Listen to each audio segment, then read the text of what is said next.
Bueno, buenos días. Empezamos la segunda sesión de este workshop PUC Río, Universidad de Girona, sobre responsabilidad. Sin más presentaciones, hoy empezamos con la sesión a cargo de Noel Struchiner de la Universitat Pontificia Universidade Católica, Rio de Janeiro, y a cargo de la contraponencia estará Sebastián Figueroa, que desde hace unos meses está también incorporado a nuestra universidad en Girona. El régimen será como lo que hicimos ayer, 40 minutos, unos minutos, 10-15 minutos para Sebastián, respuesta y abrimos el debate. Bienvenido, Noel.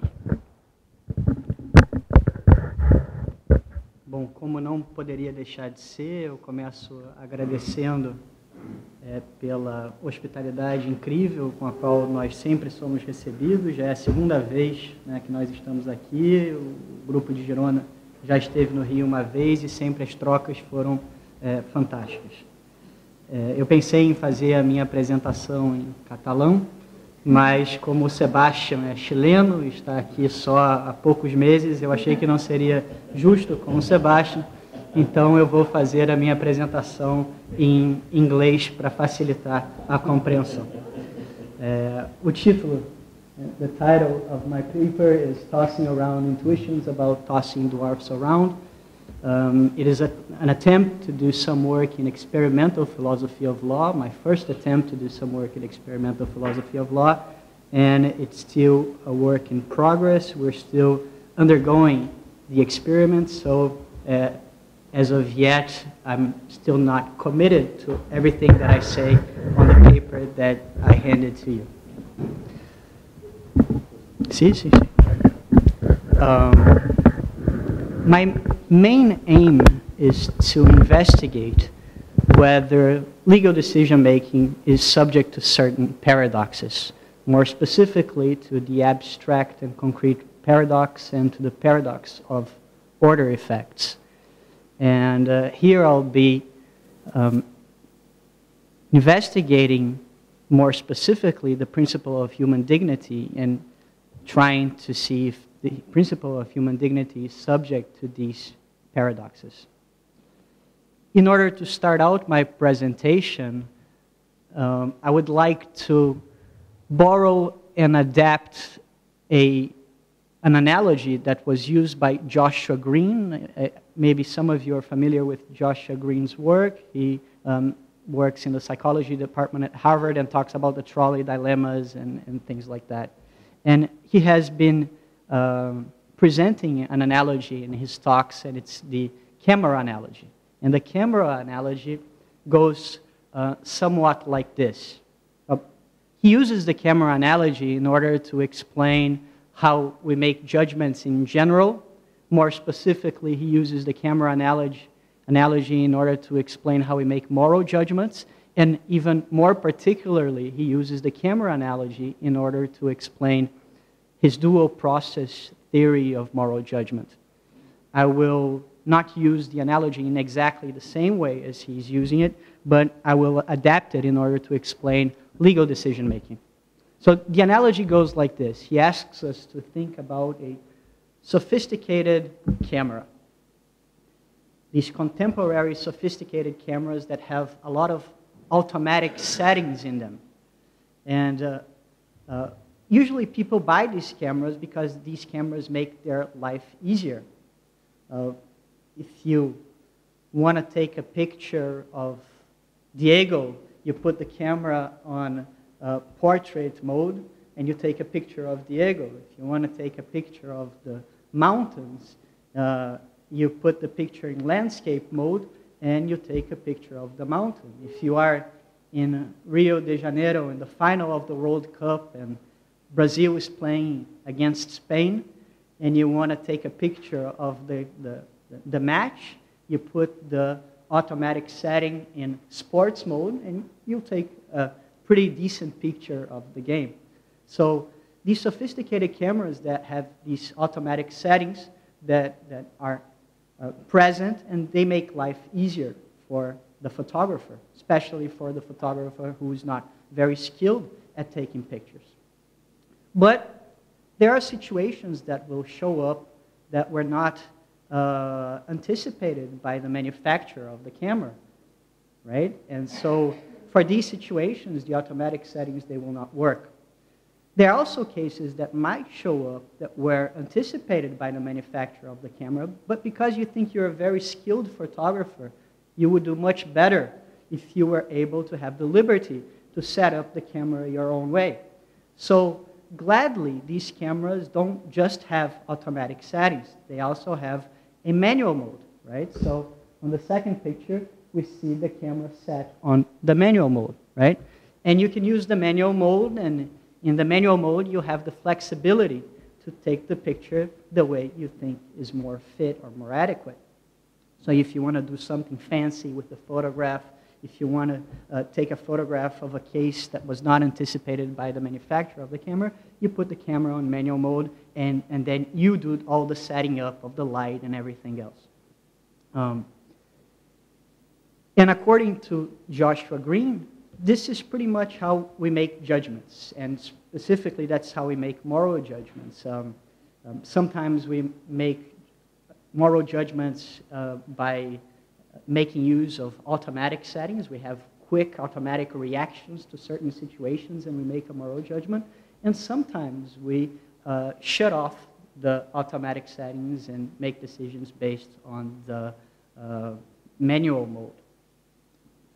And Joshua Green says that this is very interesting, or this is very beneficial, because it allows the photographer or the moral decision maker to travel the ubiquitous design trade-off between flexibility and efficiency, right? With the automatic settings, you have efficiency. With the manual mode, you have flexibility. And my objective is to use this analogy to explain legal decision making. I think that the law in contemporary democratic constitutional systems is built very much like the camera that Joshua Green has in mind. We have automatic settings, we have rules, but we can also do away with the results generated by the rules with the manual mode of law, which are constitutionally, morally loaded principles that are framed in a moral wording that allow for the shutting off of the automatic settings. And I think that one of law's aim with this construction, with this design, is to allow for the judicial decision maker to achieve this equilibrium between flexibility and efficiency. An equilibrium that was noticed as very important by Hart in his concept of law, and Hart believes that this can be achieved by the open texture of law. One of the principal ways, one of the main ways by which we can do away with the rule-generated results is by making use of one specific principle, which is the principle of human dignity. The principle of human dignity seems to be one of the main trump cards for doing away with the rule-generated results. And what I will do next is try to give some evidence, at least some examples from Brazil, in which the principle of human dignity has been used as a trump card for rule-generated results. So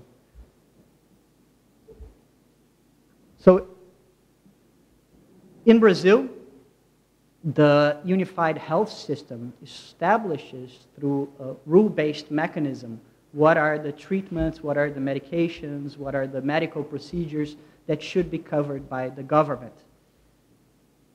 And sometimes a person who is in need will go to the judiciary to claim a certain treatment or a certain medication or a certain procedure which is not anticipated or which is not established by the list that is furnished by the unified health system. So in 2004, the Superior Court of Justice, the STJ, in Brazil, judged one of these cases. It was a person who had retinitis pigmentosa, which is a degenerative disease of the retina. The disease kills the photosensitive cells of the retina, and the person starts to see in a blurred way, and eventually the person becomes blind, and that's the picture of over there. And this person wanted to undergo a treatment that was only available in Cuba and was not anticipated by the unified health system. So this person asked for, went to the judiciary to ask for the government to pay for his treatment. And it's also interesting to say that he was relevant to say that he was also asking to go to this treatment and also take someone from his family to accompany him. And the money that would be spent would be a very high amount of money so that he could go to Cuba with a family member and undergo this treatment. So he went to the judiciary, and the judiciary asked for the opinion of the Ophthalmological Association of Brazil. And the Ophthalmological Association of Brazil gave their expert scientific opinion, and their expert scientific opinion was that this treatment should not be paid by the government. There was no evidence that this treatment would work, and actually there was some evidence that it could be actually detrimental to the person who would undergo this treatment. So their view was that it should not be covered by the government. However, there were some decisions by the justices that really call our attention, and I'll just go over two of them. So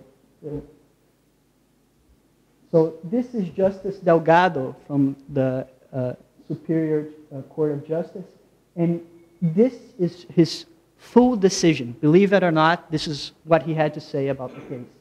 Mr. President, eminent justice of the court, Articles 1, Items 2 and 3 of the Federal Constitution tell us that the fundamental aim, amongst others, of the Brazilian Federal Republic is to care for the human dignity and citizenship. There is no more significant way to protect human dignity or citizenship by the state and by providing all the necessary means to those who need help, such as in the case described, in an attempt to give a solution to the problem. I am not impressed with the scientific discussion that was brought up, since this is not what is at stake. What surprises me is that we have a citizen about to become blind, if not blind already, without the right to see the light, without the right to see the sun, that is, without vision, which is the minimal right of every citizen. And that was his complete decision for the case.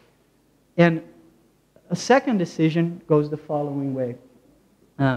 So this is Justice Fuchs, and it doesn't sound very good in English, I guess, but this is Justice Fuchs. And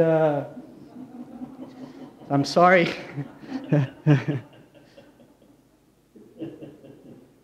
But Justice Fuchs decided pretty much in the same way as Justice Delgado. His decision was a bit longer, and the reason his decision was a bit longer is because before actually saying what his decision was, he thanked God for the opportunity of being that tough spot, making such a delicate and important decision. And he spent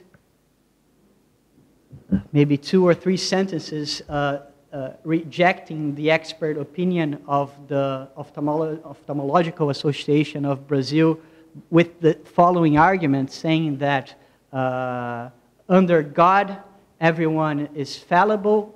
That is, the only being who is infallible is God, and therefore the Ophthalmological Association of Brazil could be wrong, and therefore we should not trust that much the opinion of the Ophthalmological Association of Brazil. And then he goes on to say, I am a perseverant squire, un escudero, perseverant squire of human dignity, of the escudero de la dignidad, of the immanent values of life and hope of the human being. I believe this is our daily task as judges. So in doubt, we should judge in favor of keeping alive the hope that this citizen will be able to get cured in this advanced medical center. Once again, whenever torn between the dictates of the law and the demands of justice, I'll opt for the solution that I consider to be just. And this was pretty much his whole decision. So these are examples of human dignity working as trump cards, of doing away with the rule-generated results. And I don't think this is a peculiarity of Brazil. And we see human dignity taking a central position in a lot of legal systems, both sovereign state legal systems and international legal systems. So Pedro, please. So a picture of the Brazilian Constitution, the German Constitution, the Universal Declaration of Human Rights. The Brazilian Constitution talks about dignity in Article number 1. The German Constitution also has human dignity in Article number 1. The Declaration of Human Rights also in Article 1 talks about the importance of human dignity. And in Spain, and also there is human dignity shows up in Article 10, subsection 1, but it's the first article of the Bill of Rights. And so this is present in pretty much all legal systems, if not all legal systems that we see today. So. But to say that the principle of human dignity is present in all these different systems is not to say that there is agreement about what this principle consists in. And people do not share the same view of how this principle is to be applied. And curiously, Michael Rosen, who is also a professor at Harvard University, he just wrote a book on human dignity that came out in 2012. And to illustrate some of the difficulties with the idea of dignity, he starts with a case that happened in Brazil. And this was the case of Geise Arruda, which is the girl pictured in the top photograph. What happened was that this girl, I think it was, I can't remember the exact year in which this happened, but she went to the university. She was a tourism student at Bandeirantes University in São Paulo, and she went to class wearing a very short pink dress. And she was very much insulted that way by a lot of her colleagues from the university. And what ended up happening was that, at least in one moment of the story, what ended up happening was that she was actually expelled from the university because she did not respect the demands of morality and the demands of academic dignity. Of course, she hired a lawyer. The lawyer filed suit against the university, and she won 40,000 reais, which is about $20,000, because the judiciary found that her dignity was trampled and not academic dignity that was jeopardized. And so on the top picture we have a picture of Geise Arruda and the dress that she was wearing. On this picture we have her being taken out of the class by the police, and actually in this case she was taken out for her own protection because people, they were afraid that people could actually hurt her that day, but I'm using the picture to show that she was expelled from the university, and because the way she was dressing was harming dignity. And this is a protest because people thought that Geise Arruda was having her dignity being hurt, being jeopardized by the decision of the university. So these disagreements concerning the way to use and to apply dignity led some philosophers to take a skeptical stance towards the concept of dignity. And I think one prominent view that characterizes the skepticism is what Schopenhauer has to say. And what Schopenhauer has to say is the following: that expression, dignity of man, once uttered by Kant, afterward became the shibboleth of all perplexed and empty-headed moralists who concealed behind that imposing expression their lack of any real basis for morals, or at any rate of one that had any meaning. They cunningly counted on the fact that readers would be glad to see themselves invested with such a dignity and would accordingly be quite satisfied with it.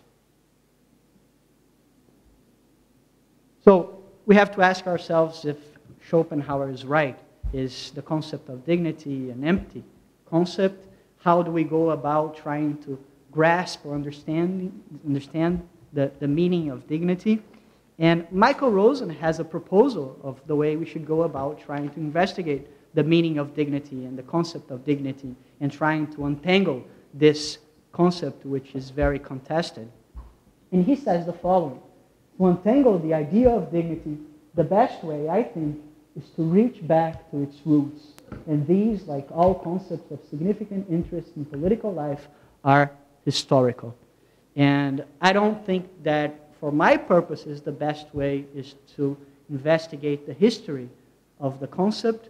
So Pedro, please, I think that in order to understand how the concept is actually applied, to understand the meaning as applied, the meaning as used, we are better off using the methods of experimental philosophy and the methods of social psychology. And that was the symbol that a lot of people used for experimental philosophy when the movement just started to come up, which is the burning armchair, the idea that the philosopher should leave the armchair and do experiments. Actually, now I think that that this symbol is a little bit too radical, and I think that that a lot of experimental philosophers would be satisfied with an armchair with wheels, the idea that you still keep conceptual analysis, you use conceptual analysis to design the experiment, you use conceptual analysis after you have the results from the experiments, so you don't leave the armchair, but you should look at empirical data and you should not leave this information out of the research. So just getting back at my main point was to see if the principle of human dignity is subject to certain paradoxes, to the paradox of the abstract and the concrete, and to the paradox of order effects. So I will give a few past examples of these paradoxes. It's not a paradox in the logical, strict sense. It's a paradox more in the colloquial or the ordinary sense, that they generate inconsistent beliefs, but not necessarily logically inconsistent beliefs. And I'm not going to dwell theoretically on the concept, on the different paradoxes, trying to explain why they happen and things like that. But I'll give a few examples, and I think with these examples you'll get a good taste of what these paradoxes, how these paradoxes are created. So this was a case that was proposed by Sean Nichols and Joshua Knobe, and they described a universe that would be a deterministic universe, when everything that was generated due to some cause that was previously determined by something else. And then they described this universe, and then they asked people a couple of questions. And these were the questions that they asked. In universe A, is it possible for a person to be fully morally responsible for their actions? So this was the question that they took to be the abstract question, right? Yes or no? In this condition, most subjects, 86%, gave the incompatibilist response. They said that it was not possible for somebody in this universe, this deterministic universe, to be responsible for his actions. But in the concrete case, they describe a specific action that was taken by a person. And they say, in universe A, a man named Bill has become attracted to his secretary, and he decides that the only way to be with her is to kill his wife and 3 children. He knows that it is impossible to escape from his house in the event of a fire. Before he leaves on a business trip, he sets up a device in his basement that burns down the house and kills his family.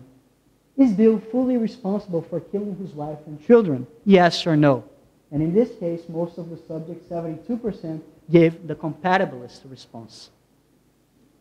In another case, the abstract and concrete was created by making the situation happen in an alternate universe, that was the abstract case, or happening in our universe, and that was the way to make the case more concrete. And in the actual condition, there was this was the question that was presented.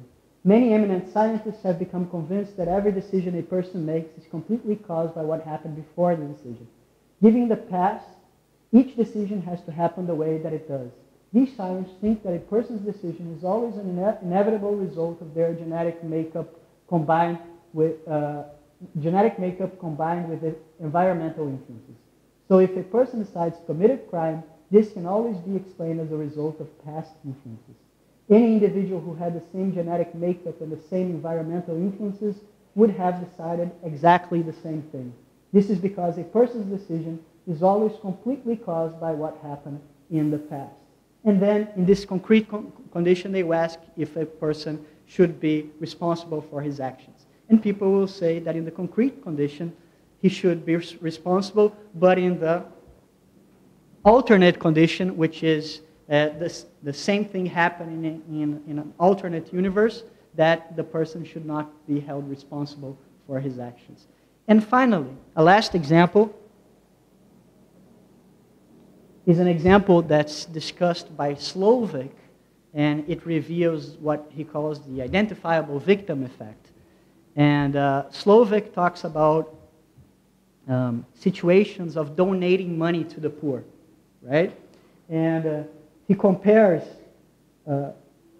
how showing people a description of the poor country will affect the donations, and how showing a picture of a specific poor person in that country will affect the donations. And when we give statistical data, when we describe the situation of the country, which is the abstract scenario, which is the abstract vignette, we see that people's donations are much less than when we show a specific person and we give information about that specific person and we show a photograph of that person. Now, concerning order effects, Eric Schwitzgebel, it's a hard name to pronounce, and Fiery Cushman, they have a paper in which they show that that order effects also influence the way people make judgments. And in their case, it's very significant because they show that experts in philosophy, actually experts in ethical philosophy, will have their conceptions or their judgments modified by the order in which cases are presented to them. So he used the famous trolley examples. He gave people either the bystander case or the push example, and I'll not have time to go into these, but it was on the paper, and I think, maybe not on the paper, but I think you're all familiar with this. And so when philosophers, experts in ethics, first get the bystander case, and then they get the push scenario, they have different intuitions and they have different responses about how these cases should be resolved. They think that they usually have consequentialist intuitions regarding the bystander case, but they have what Joshua Green calls deontological intuitions regarding the second case, right? But if you change the order in which the cases are presented, if you give experts in ethics first the push scenario and then the bystander scenario, then they tend to respond to both cases in the same way, both deontologically. They see the push case and they say no, and they see the bystander case and they say no, the person should not push the lever. And curiously, they go into what Fiery Cushman, and Fiery Cushman is a person that I have to thank because he helped me think a lot about my problems because I worked with him in Brown University for a short while. Of course, all the mistakes are my responsibility, but he helped me think about some of the problems here. And then what Cushman says is that, and Schwitzberg says, is that philosophers go into confabulation.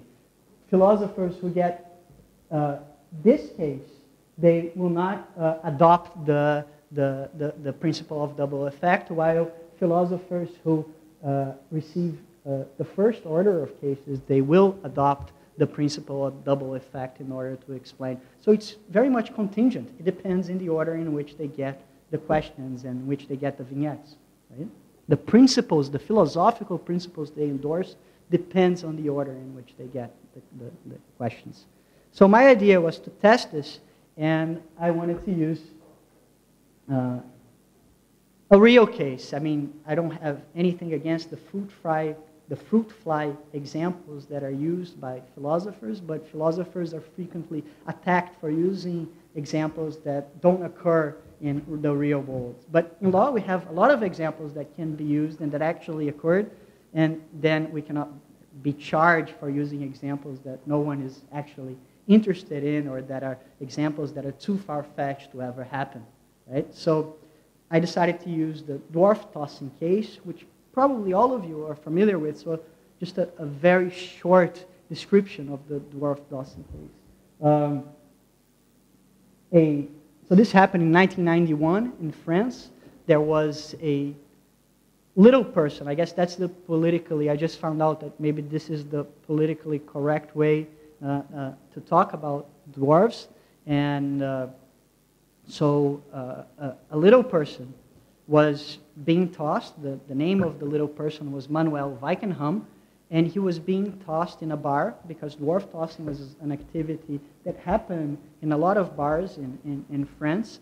And he was being tossed. He was a way for the people who went to the bar to have some fun. They would make different teams, and the teams would compete to see who could toss the dwarf the furthest. And the person who could toss the dwarf the furthest, or the team who could toss the dwarf the furthest, would win a prize or something else, or just would be declared the champion. And this was Manuel's profession, right? And he said that it was his profession that gave him the wages so that he could live with dignity. And he said he liked this profession. And he used a protective apparel so that he wouldn't get hurt. So he would wear a helmet, and he would wear protections on his body. And so it was not a dangerous activity, apparently. And he liked participating in the activity. And he actually said that his profession and the money that he got with his profession allowed him to live with dignity. But the mayor of Morsan-sur-Orge, where this activity was held, he didn't agree with the activity because he said that throwing dwarfs could jeopardize the little person's dignity. So the case was taken to the administrative court of Versailles, and eventually the case ended up on the Conseil d'État, which is the highest administrative court in France. And the highest administrative court in France decided that, that the mayor was right, and that the activity was harmful, or that it jeopardized the dignity of the dwarf, and that it should be prohibited and it should not be held. So we used this case as the blueprint for the design of our experiment. So very quickly, this is what we did. First, we gave people abstract scenarios. We gave people, so this is still a pilot study, and the results are not really to be trusted that much. And we're still learning the best way to frame the question and to prepare the experiment and the design of the experiment. But what we did was give some people an abstract case, and just to illustrate, I'll read the vignette that we presented to people. Because it was originally prepared in the US, we used the vignettes that I thought up in the US, but it was actually applied in Portugal and in Portuguese. In the US, some bars hold a dwarf dossing competition. So this is the abstract case. A dwarf hired by the bar owner wearing protective apparel which guarantees personal safety will allow himself to be tossed by two teams and will get well paid for his activity. The team that tosses him the furthest will win the competition and a free round of beer. This seems to liven up the place. People will laugh, and bars that have this will always be full. On a scale of 1 to 6, how much will the dwarf who chooses to be the object of this activity be jeopardizing his dignity? So this was the abstract case. And in the concrete case, we used some of the strategies that were used in these past examples that I described to you. We gave a name to the dwarf, we described his medical condition, and we also made abstract cases of a person, and then we gave a name to, in the concrete condition, we gave a name to the person, and we also had an abstract case of bars that held a model tossing competition. In the we framed questions in the abstract, and in the concrete situations, we would say that the model was a blonde hair, tall man, or something like that. And so, Pedro, so we have abstract and we have concrete scenarios.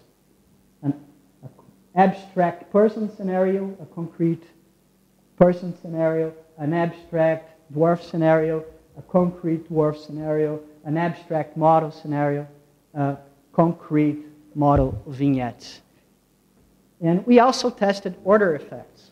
So maybe you can go through all of the slides. We changed the order both in the abstract and the concrete to see how that would affect people's judgments. So first dwarf, model, then person. Then we tried all the different possible orders.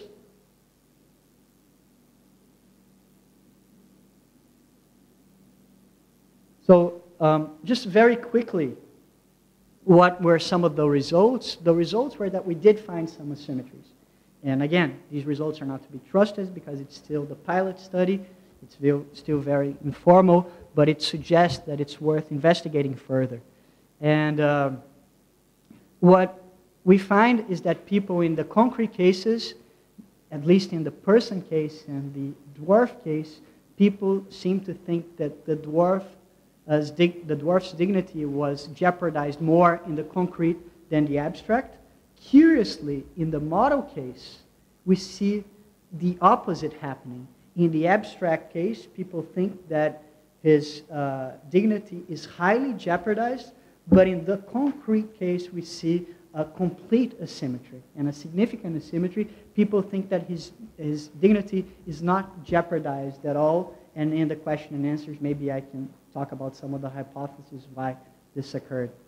And we also saw some effects in order, some order effects happening, and the dwarf case seems to be an attenuator for the other cases, and I still haven't given much thought to the order effect cases. So what are the implications of this for legal theory? The implications for descriptive legal theory are obvious. I mean, judges sometimes judge the constitutionality of a case in the abstract. Sometimes judges judge the constitutionality of a case in a more concrete fashion, right? Leading with a particular case that is described. Sometimes they will judge the constitutionality of a norm in the abstract. Sometimes they will judge the constitutionality of a norm as applied to a specific case. Sometimes judges will receive precedents in different orders. So this is very important for descriptive legal theory and for, I guess, for legal argumentation theory. But some people think that the main trait of philosophy is to be normative, right? A lot of people think that real philosophy is normative philosophy. They think that, I think that philosophy is as much in the description business as it is in the prescription or the normative business. But some people think that what is essentially philosophy is to make normative contributions. And for these people, I have to say, what are the normative implications of finding these asymmetries? And I think the implications of this for normative legal adjudication theory. And in as much as there are some normative legal adjudication theories that invite or request that judges use the manual mode in a frequent way, and I think there are theories that are more inviting to this kind of attitude. And in Brazil, legal theorists who defend a particularist view of adjudication, they usually call upon Alexi and Dworkin to defend this view. They think that judges should be using the manual mode whenever rules get in the way to the correct result. So, Pedro, please. So these normative adjudication models that are inviting to the manual mode have been called in the legal theory literature particularist models of decision-making. Particularist models of decision-making have been nicknamed by Frederick Schauer and by Larry Alexander as Spike Lee models of decision-making, because ultimately what they claim is that judges do the right thing. Right? So we have the picture of the do the right thing film over there.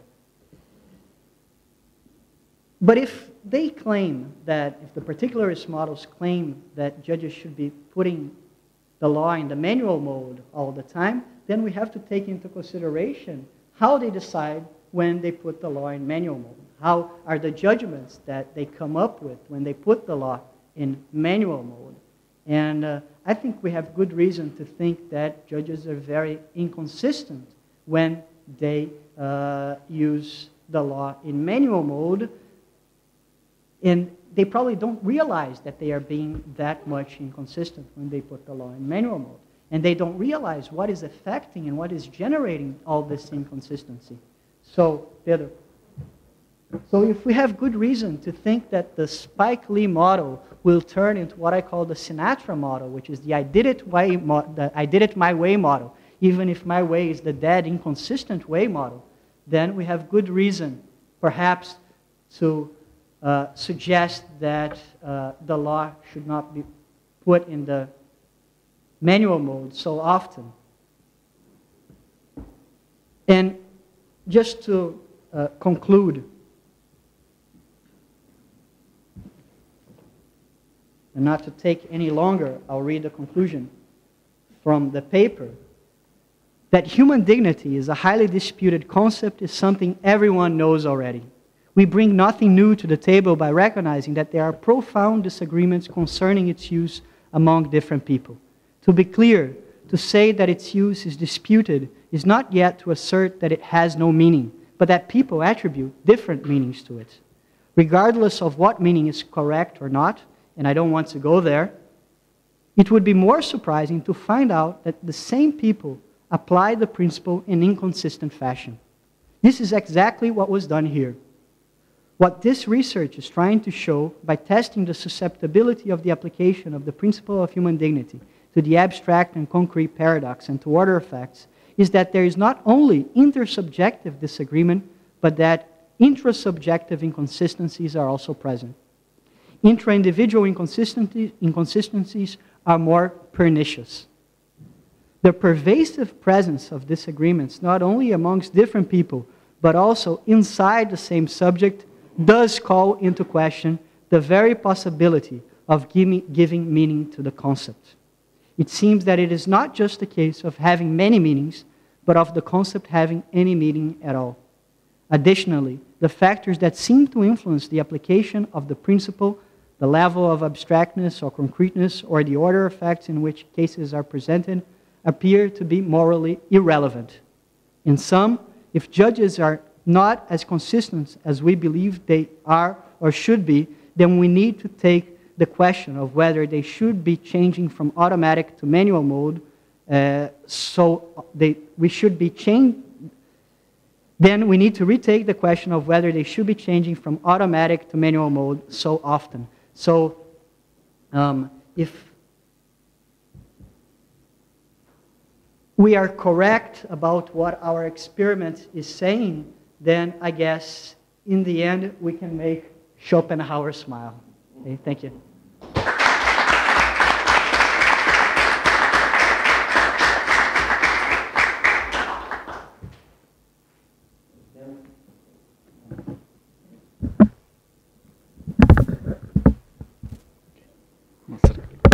Bueno, hola.